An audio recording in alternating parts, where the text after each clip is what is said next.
The night sky above Nevada stretched endlessly, stars shimmering against the dark canvas. Inside Deep Space Monitoring Station Horizon, Captain Susan Miller rubbed her tired eyes.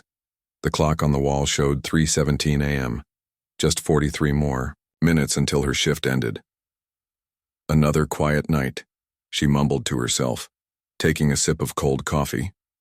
Susan had worked at Horizon for 8 years. The station was one of 12 built across the globe after nations pooled their space resources. Their job was simple: listen to the stars and watch for anything unusual. Most nights brought nothing but cosmic background noise and the occasional satellite signal. Tonight was different. At exactly 3:22 a.m., every monitoring system in the station lit up at once. Alarms blared. Screens flashed warnings. Susan spilled her coffee as she jumped to her feet. "What the hell?" she said, fingers flying across the keyboard. The main screen showed something impossible. A signal cutting through space with perfect clarity, aimed directly at Earth. Susan grabbed her phone and called Alan Wright, the station's communications expert. "Alan, you need to get here now. It's the middle of the night, Susan," came his groggy reply. "The signal has a pattern, Alan, a deliberate pattern. This isn't random noise." 20 minutes later, Alan rushed through the door, still wearing pajama pants under his coat. His eyes widened when he saw the readings. "How long has it been transmitting?" he asked, sliding into his chair. "Almost an hour now. I've run every test we have. This is real." Alan stared at the scrolling data. "This is impossible. The signal, strength. It's coming from at least 50 light years away, but it's as clear as a local radio station." They worked through the night recording and analyzing. By morning, they had enough to make a call no one at Horizon had ever expected to make. "This is Captain Susan Miller, authorization code Sierra 97 Delta. I need to speak with Director Williams immediately. We have a first contact situation." 4 days later, Susan and Alan stood in a Pentagon briefing room. The walls were lined with military officers, scientists, and government officials. None of them looked happy. "You're telling us you received a message from aliens?" "General Frank," Murphy said, his voice heavy with doubt. Susan nodded. "Yes, sir. We've confirmed it's not coming from any known human source." "And you believe this signal contains—" "What exactly?" Alan stepped forward, pushing his glasses up his nose. "The transmission repeats in cycles. We've identified mathematical sequences that couldn't occur naturally. There are images encoded in the signal too."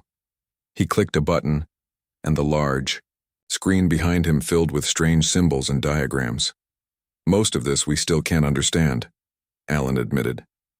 "But some parts seem to be universal mathematical principles, almost like they're trying to establish a common language. Or they're trying to see if we're smart enough to be worth talking to," said a woman at the back of the room. All heads turned. Dr. Nancy Rivera, the nation's leading xenolinguist, walked toward the front. She hadn't been invited to the meeting, but no one dared stop her. "The structure suggests it's a primer," she said, studying the screen. "They're teaching us how to decode the rest of their message." General Murphy frowned. "And if we do decode it, how do we know it's not a trap? Could be instructions for building something dangerous. Or it could be a warning," Susan said quietly. Over the next 2 weeks, scientists from around the world gathered at a hastily assembled facility in Geneva.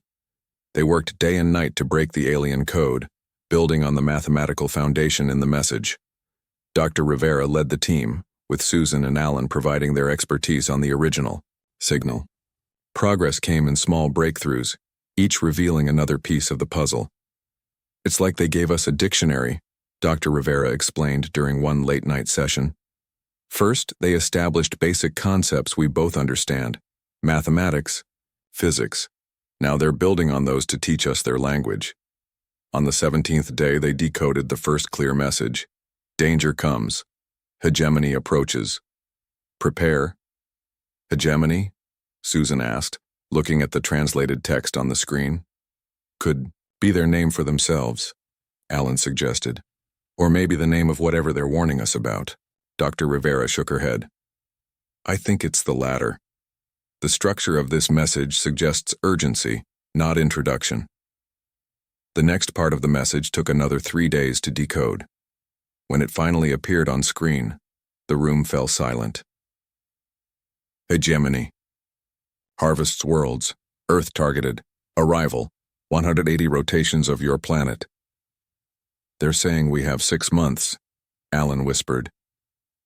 The United Nations Security Council gathered for an emergency session. Representatives from every nation watched in stunned silence as Dr. Rivera presented their findings. The warning continues with technical data, she explained. Coordinates, timestamps, and what appear to be detailed schematics of weapons and ships. How do we know this isn't some elaborate hoax? Asked the Russian ambassador. Dr. Peter Clark, a physicist who had joined the decoding team, stepped forward. Some of the physics described in these schematics goes beyond our current understanding, but it's consistent with our most advanced theories. Nobody on Earth could have created this. The Chinese representative leaned forward. And you believe this hegemony is coming to attack us? Not just attack, Susan said, speaking for the first time. The message uses the word harvest. They've done this before to other worlds. The room erupted in voices, some afraid, others angry, many disbelieving. The Secretary General raised his hands for quiet. If what you're saying is true, we have 6 months to prepare for an invasion by an advanced alien civilization. What do you suggest we do? The warning didn't just tell us about the danger, Dr. Clark said. It gave us help. The schematics in the transmission. Their technology's far beyond our own, but designed to be built with materials we have access to. Whoever sent this warning, Susan added, they didn't just want to scare us. They wanted to give us a fighting chance. Dr. Rivera nodded. The final part of the message we've decoded so far reads, your species has potential. You must survive. We cannot help directly. The Secretary General looked around the room at the faces of Earth's leaders. Then we help ourselves. As of this moment, all international conflicts are suspended. We face extinction, and we will face it together. As the meeting continued into the night, Susan stepped outside for a moment of fresh air. She looked up at the stars, wondering which one had sent the warning, and which ones held the fleet that was coming to destroy her world. 6 months to prepare for the end of everything. 6 months to prove that humanity deserved the faith some unknown alien had placed in them. The race for survival had begun. 1 month after the warning, the world had changed. Old enemies now sat at the same table. Countries that had pointed missiles at each other for decades now shared their military secrets. It wasn't trust that brought them together. It was fear. Colonel, Diane Foster walked into the underground command center beneath the Rocky Mountains. Once, this facility had been designed to survive a nuclear war between nations. Now it served as humanity's central defense headquarters against a threat from the stars. Diane had never expected to be here. 6 weeks ago, she had been planning training exercises for NATO forces in Europe. Now she led Earth's unified defense strategy. Status report, she said, as she reached the main floor. Screens covered the walls, showing military bases around the world and the frantic construction happening at each one. Major Greg Hudson handed her a tablet. We're on schedule in North America and Asia. Europe is 2 days behind. Africa is struggling with material shortages, but they're adapting. Diane nodded, scanning the report. 5 months remained before the hegemony arrived. Not enough time, but they had no choice. And our special projects? Dr. Garcia wants to see you. He says it's urgent. The laboratory complex sprawled beneath the mountain, separate from the military command center. Here, scientists from every nation worked together, studying the alien schematics from the warning message. Dr. John Garcia didn't look up when Diane entered his lab. He was too focused on the holographic display showing complex equations and diagrams. You wanted to see me, Doctor? Diane said. John jumped slightly, then smiled when he saw her. His eyes were red from lack of sleep, his lab coat stained with coffee. Colonel Foster. Yes, we've had a breakthrough. He waved her over to his workstation. Look at this. The display showed what looked like a strange engine design. The warning message included principles of gravitational manipulation, John explained. We thought it would take years to understand, but using their formulas, we've made it work on a small scale. He picked up a metal sphere the size of a baseball from his desk. Watch. John tapped a pattern on the sphere's surface. It hummed softly, then slowly rose from his hand, floating in the air. Anti-gravity? Diane asked, eyes wide. Much more than that. This technology can create localized gravitational fields that can be shaped, focused. John's voice grew excited.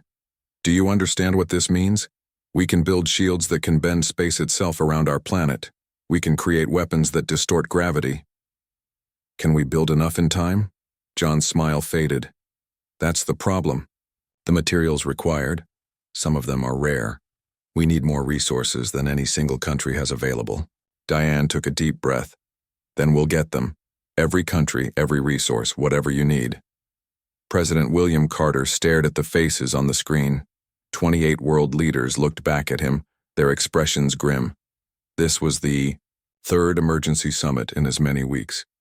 The scientific team has given us their requirements, he said. I won't lie to you. They're asking for everything we have. The Russian president leaned forward. My country has already committed our military. Now you want our entire reserve of rare earth elements? Not just yours, President Carter replied. Everyone's. This isn't about one nation surviving. Either we all survive, or none of us do. The Chinese premier nodded slowly. We have the largest reserves of the materials Dr. Garcia needs. They are yours. But we need help converting our factories to produce the components. Japan and Germany will assist, their leaders said almost in unison. One by one, each leader committed their nation's resources. Ancient hatreds and territorial disputes were set aside. Economic rivalries forgotten. For the first time in human history, the world truly acted as one. Susan Miller stood on the roof of the Geneva Research Center, watching the sunset. Alan Wright joined her, handing her a cup of coffee. Any progress with the new transmissions? She asked. Alan nodded. Dr. Rivera thinks they're sending us updates about the hegemony fleet. Movement patterns, typical attack formations, whoever our mysterious friend is. They're giving us everything they can. Susan sipped her coffee. Do you ever wonder why? Why risk everything to warn us? Maybe they were like us once. Maybe the hegemony came for their world and no one warned them.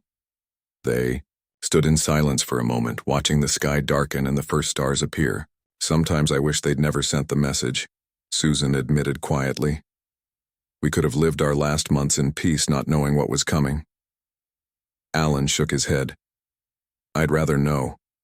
I'd rather fight. Below them, the lights of the research center burned bright.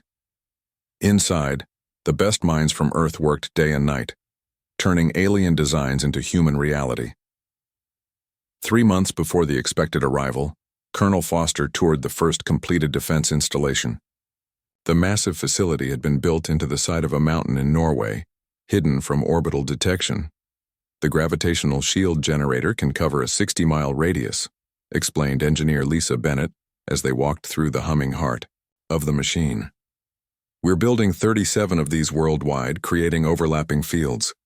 Will it stop their ships? Diane asked. In theory, yes. The shield doesn't just block physical objects, it distorts space itself. Anything trying to pass through would be redirected. In theory, Diane repeated. Lisa shrugged. We've never built anything like this before. Nobody has, except maybe the hegemony themselves. Diane placed her hand on the thrumming metal core of the generator. And our offensive capabilities? The orbital platforms are nearly complete. The first wave launches next week. They're armed with gravity lance technology, weapons that can create crushing gravitational fields inside enemy ships. What about our own fleet? Lisa led her to another section of the facility, where a massive holographic display showed shipyards around the world. 28 vessels so far, small compared to what's coming for us, but they pack a punch and they're just the beginning. Diane watched the display, a mixture of pride and fear in her chest. Humanity had accomplished in months what should have taken decades. New technologies were being developed daily. Nations that had never cooperated were now building a unified defense force. But would it be enough? On a hill outside Beijing, a young boy named Wei looked up at the night sky with his grandfather. "Grandpa, is it true there are aliens coming to hurt us?" the boy asked. The old man smiled gently. "That's what they say, but do not be afraid." "Are you afraid?" "No." "Do you know why?" The grandfather pointed up at the stars. "For all our history, we humans have fought each other, nation against nation, but now for the first time we stand together. Whatever comes from those stars will not find us weak or divided."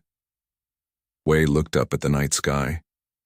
Somewhere up there, the warning signal still traveled through space, and somewhere else the hegemony fleet moved closer, unaware that their surprise attack would no longer be a surprise. In orbit above them, the first of Earth's new defensive satellites silently took position, its weapons aimed outward, waiting for the enemy that everyone now prepared for.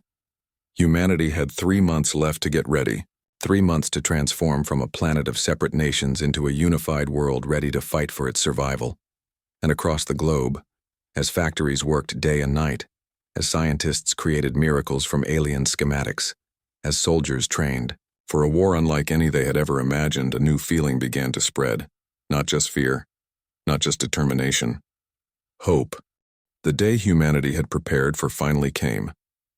At exactly 4:17 a.m., Greenwich Mean Time, deep space monitoring stations around the world detected massive disturbances at the edge of the solar system.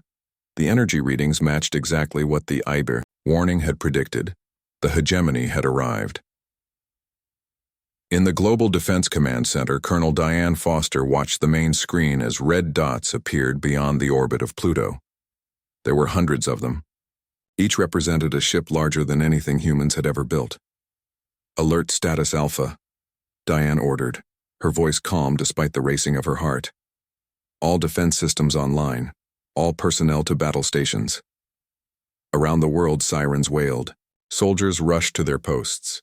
Civilian populations moved into underground shelters built during the frantic 6 months of preparation. The plan was simple. Let the hegemony think Earth was unaware and unprepared.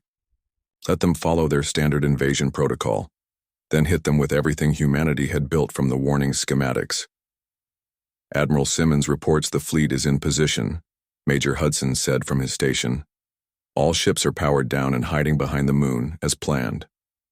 Diane nodded. Earth's newly built space fleet, 28 vessels armed with gravity weapons, represented humanity's best offensive capability, but they were few compared to the approaching armada. "Dr. Garcia, status of the SHIELD network?" John's face appeared on a side screen. He looked exhausted but determined. "All 37 generators are functioning at full capacity. The shield sphere around Earth is complete and stable."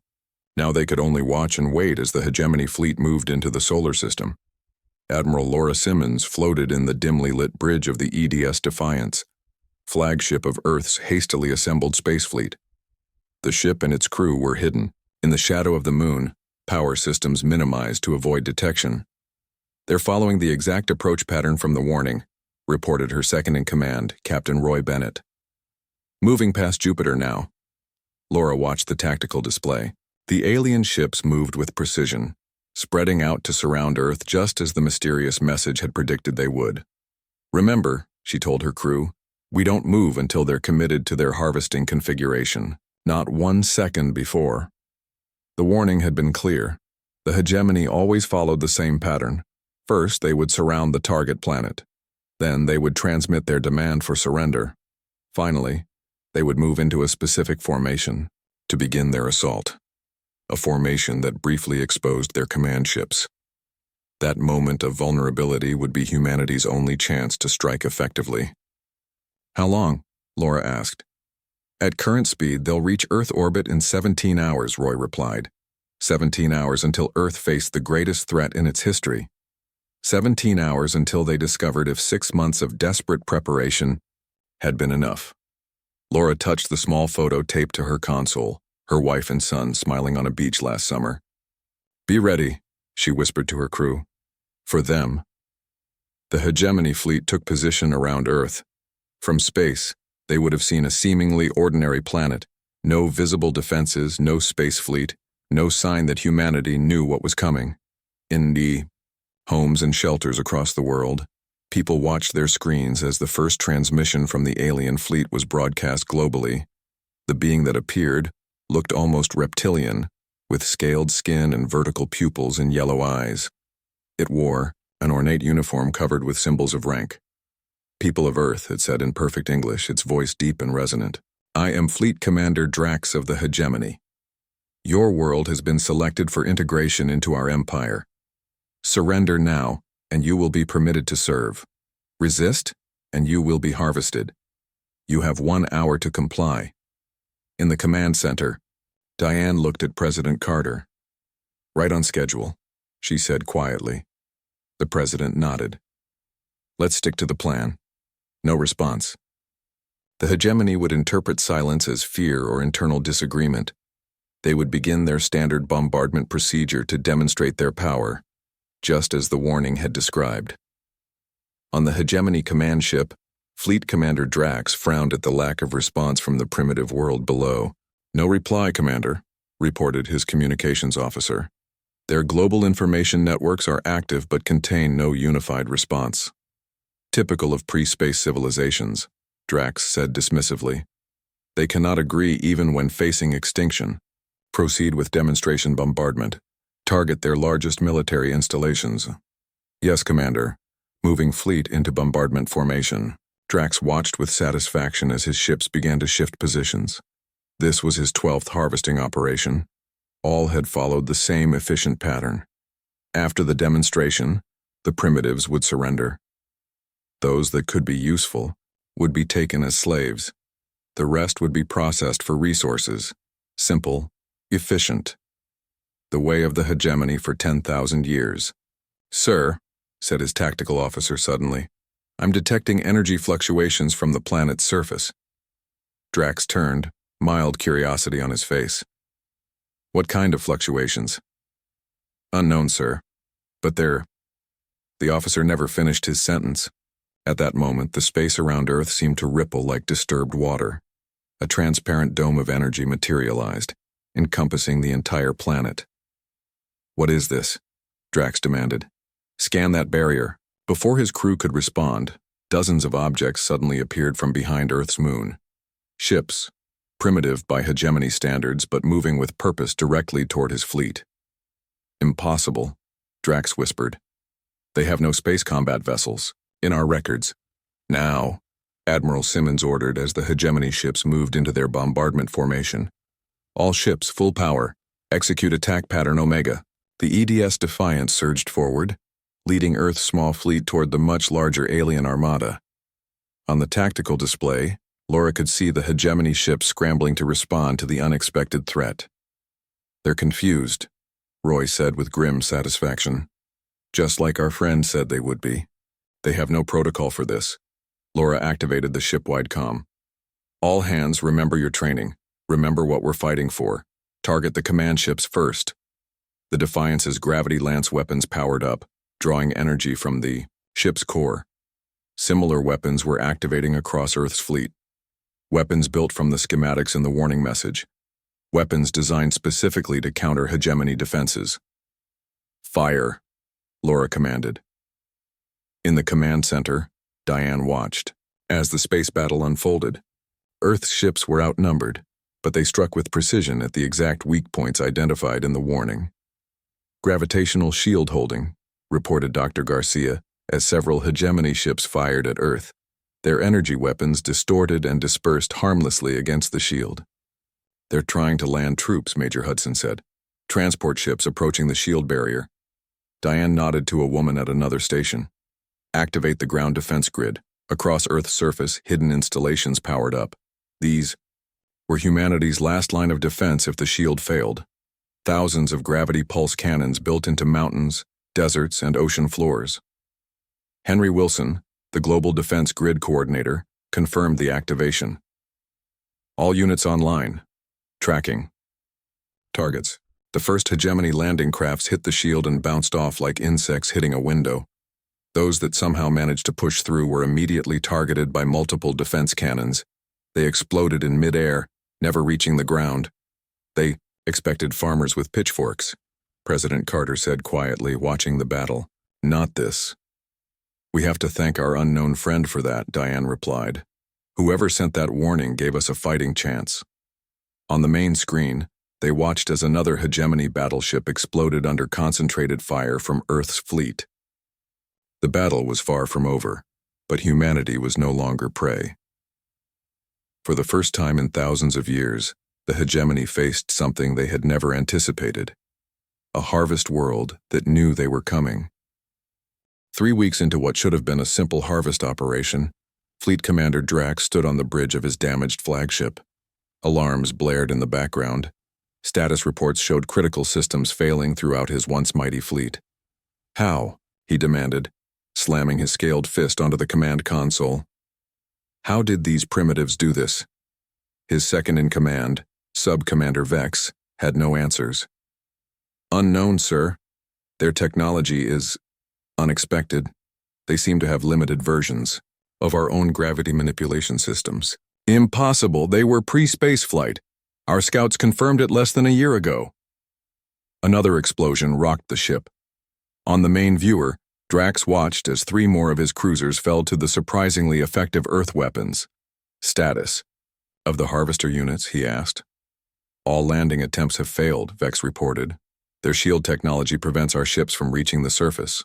The few harvesters that managed to land were immediately destroyed by ground defenses. Drax hissed in frustration. In 10,000 years of hegemony expansion, no primitive world had ever resisted successfully. This was not just a tactical setback, it was unthinkable. Send a message to Imperial Command, he ordered.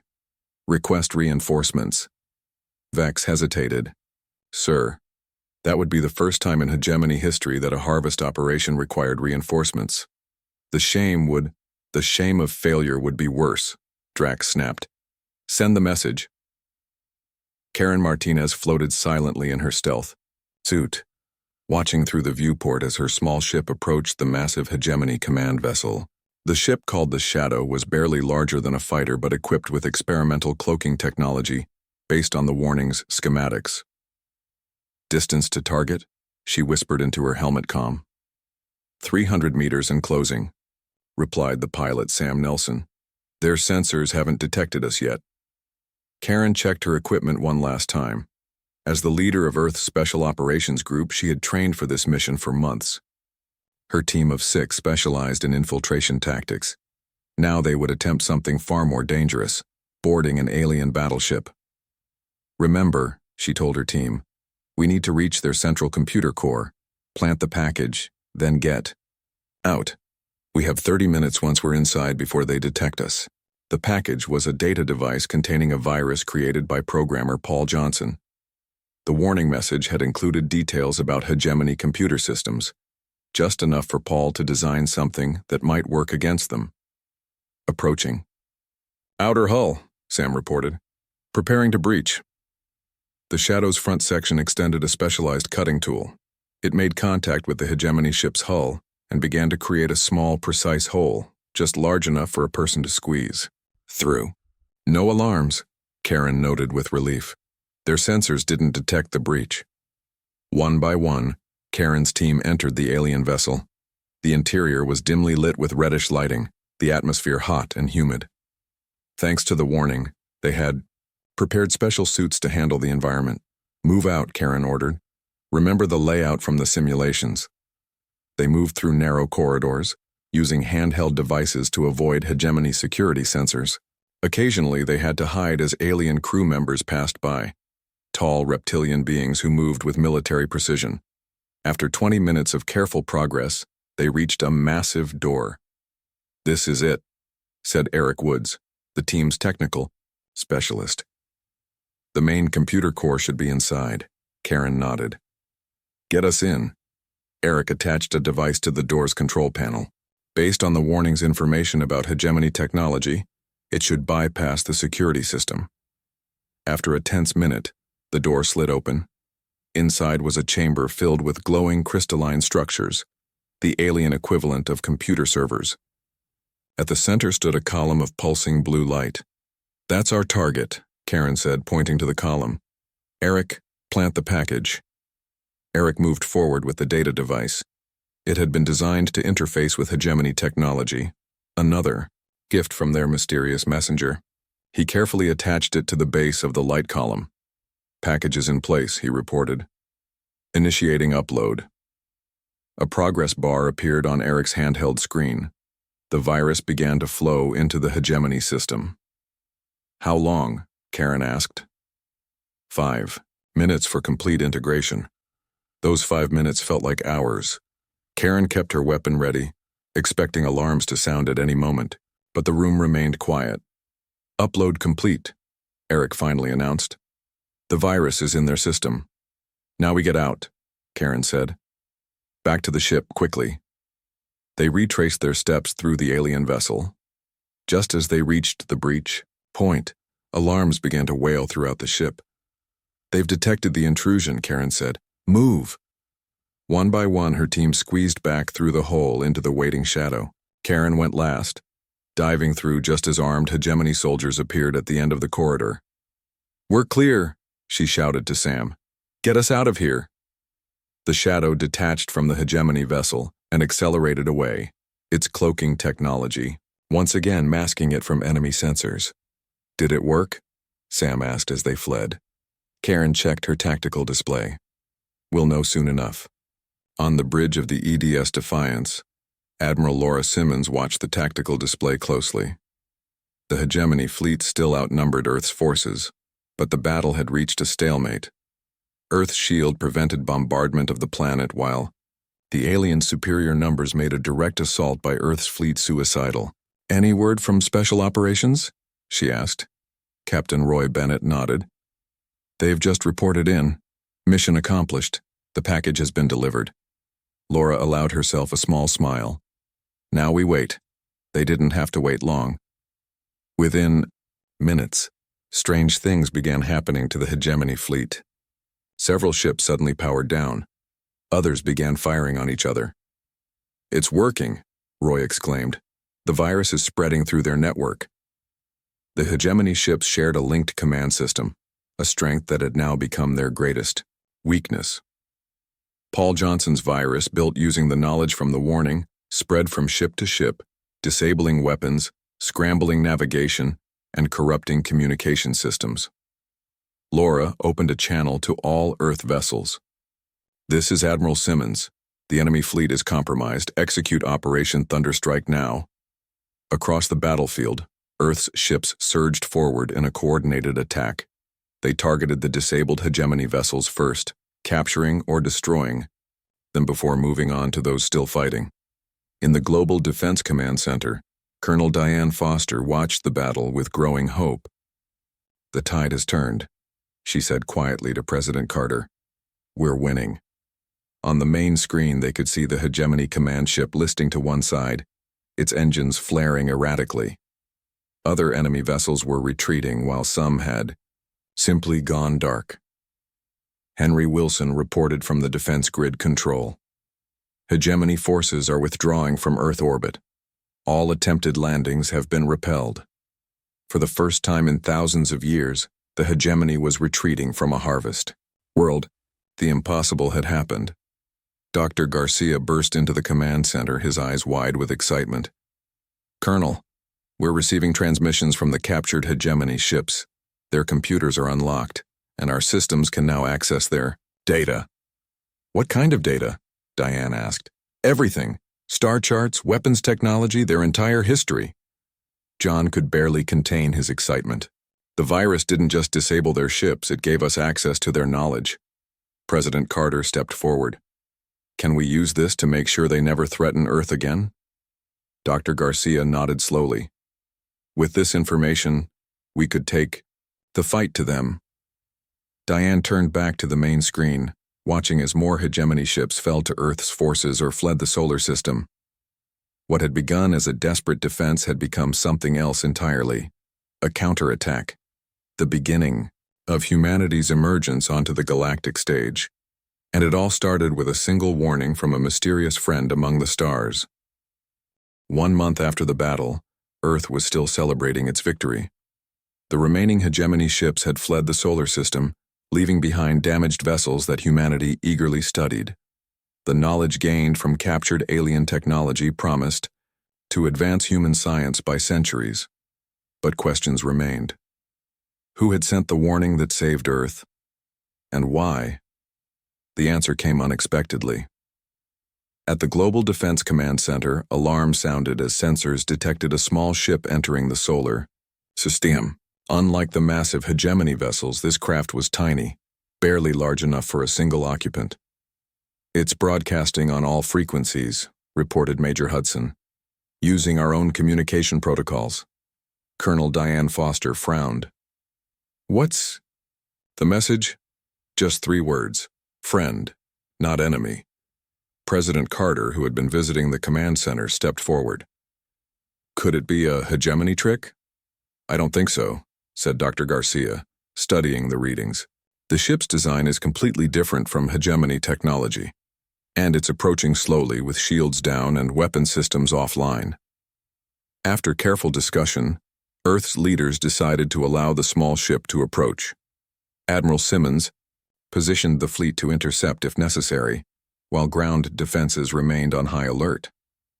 The mysterious vessel landed at a designated site in neutral Switzerland, surrounded by military forces from a dozen nations. As the ship's door opened, everyone held their breath. A single figure emerged, humanoid but clearly alien. It stood slightly taller than an average human, with pale blue skin and large dark eyes. It wore simple clothing, with no weapons visible. "I am Elara," the being said in perfect English. "I came to see if you survived." In a secure facility near the landing site, Elara sat across from Earth's representatives. President Carter, Colonel Foster, Dr. Rivera, Susan Miller, and Alan Wright had all been chosen to meet with the alien visitor. "You sent the warning," Dr. Rivera said. "It wasn't a question." Elara nodded. "Yes. I risked everything to do so." "Why?" asked Susan. "Why help us?" "Because my people, the Ardelians, were once like you." Elara's large eyes showed something like sadness. "The hegemony came to our world 5,000 years ago. We were not prepared. We had no warning." "You work for them," Colonel Foster noted. "Your technology signatures were all over the warning message." "I was a scout for the hegemony," Elara admitted. "My job was to study your world and prepare reports for the harvest fleet. But what I found here," she paused, looking at each human in turn, "your creativity, your determination, your potential. I couldn't let them destroy that." President Carter leaned forward. "You betrayed your masters for us. Why?" "The hegemony has ruled too long," Elara said simply. 10,000 years of harvesting worlds, crushing civilizations. Someone needed to stop them. I believed you could be that someone." "Us?" Alan asked, surprised. "We're centuries behind their technology." Elara smiled, an expression she must have learned from studying humans. "Not anymore. The virus you planted has given you access to their knowledge. And what you did, defending yourselves, fighting back, it's already spreading across the galaxy." She activated a small device on her wrist, projecting a holographic map of the stars. Dots of light pulsed across it. News travels, even in the Empire. Other subjugated species have heard how Earth resisted. Rebellions have begun on a dozen worlds. The hegemony is facing something they never expected: coordinated resistance. "Because of us?" Susan asked. "Because you proved it could be done," Elara replied. "You showed the galaxy that the hegemony isn't invincible." 3 days later, Elara stood with Earth's representatives as they revealed her presence to the world. After initial fear and distrust, people began to accept that not all aliens were enemies. "I can share locations of other hegemony targets," Elara told the United Nations Assembly. "Worlds they plan to harvest next. With your help, we can warn them too." The vote was unanimous. Earth would use its new fleet, enhanced with hegemony technology, to reach out to other worlds, not as conquerors but as protectors. On the day the first Earth vessel, the EDS Hope, prepared to leave for a distant star system, Susan Miller stood with Alan Wright watching the launch. "Did you ever imagine this?" Alan asked. "6 months ago, we were just listening to the stars. Now we're traveling to them." Susan shook her head in wonder. All because someone decided to warn us. Aboard the Hope, Admiral Simmons prepared for humanity's first interstellar journey.